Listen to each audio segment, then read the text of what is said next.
BYD ሴገል በአጠቃላይ ኢትዮጵያ ውስጥ ያለው ዋጋ እስከ 3 ሚሊዮን 100 ሺህ ብር ገብቶ ነበር። በጣም በሚያስገርም ሁኔታ ማለት ነው። ዘሞስት የዓለማችን ርካሽ የሚባለው መኪና ኢትዮጵያ ውስጥ 3 ሚሊዮን 100 ሺህ ብር ገባ ማለት ነው። ይሄንን ስናይ ሁላችንም ደንግጠናል። ከዛ መረጃ መስጠት ጀመርን። ከቻይና ያሉ ነገሮችን አዳዲስ ነገሮችን መፈተሽ ጀመር ሲባል ቻይና ላይ ራሱ የBYD ተቋም በመኪኖቹ ላይ ኃይለኛ ቅናሽ ያደርጋል ማለት ነው። ምናልባት አንዳንድ የንግድ ስራ የሚሰሩ ነጋዴዎች እዛ ላይ ምን ያደረጉ የተወሰነ ኢንፎርሜሽን ሲሰጡ ነበረ።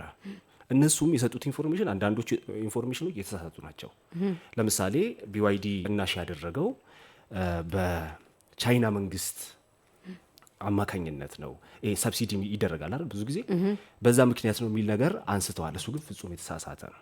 ምክንያቱም BYD በፍጥነት መኪኖቹን ምን ያደርጋል? አፕዴት ያደርጋል። ለምሳሌ የ2025 አፕዴት ሲመጣ ያለፈው መኪና ዋጋው ምን ይላል?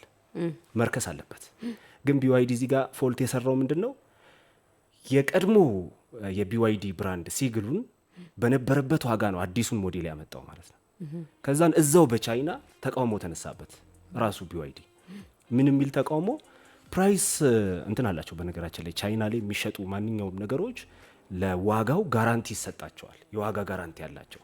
ለምሳሌ የገዙበት ዋጋ በገዙበት ዋጋ በነጋታው ወይ በ3 ቀኑ ዋጋ ቢቀንስ ካምፓኒው መጠየቅ ይችላሉ።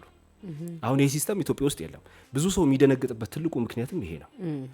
ዋጋ ድንገት ይወርድና የገዙት ሰዎች አንቺ አሁን 3 ሚሊዮን 100 ሺህ የገዛ ሰው በጣም ብዙ ሰው አውቃለሁ። መኪናውን ከገዛ በሳምንቱ መኪናው አሁን ላይ 2 ሚሊዮን 700 ሺህ እየሸጣለሁ። ከዚህ በላይም ዋጋው ገና ይወርዳል ተብሎ ነው የሚገመተው። ሰው በግዴታም ቢሆን ያንን መኪና እየገዛ ነው የሚገኘው። ሲገዛ ግን እኔ አሁን መመክረው ምንድነው? ለዋጋ ጋራንቲ ይጠይቁ። ለሚገዙት ነገር ለዋጋው ነገ ተነጎዲያ ቢቀንስ ምን ያደርጋሉ ነው።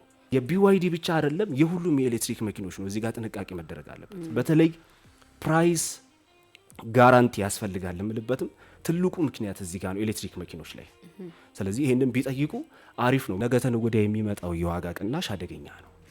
በተለይ አዲስ መኪና የምትገዙ ሰዎች ጥንቃቄ ማድረግ አለባችሁ ነው። እቺን ለማስተላለፍ ነው።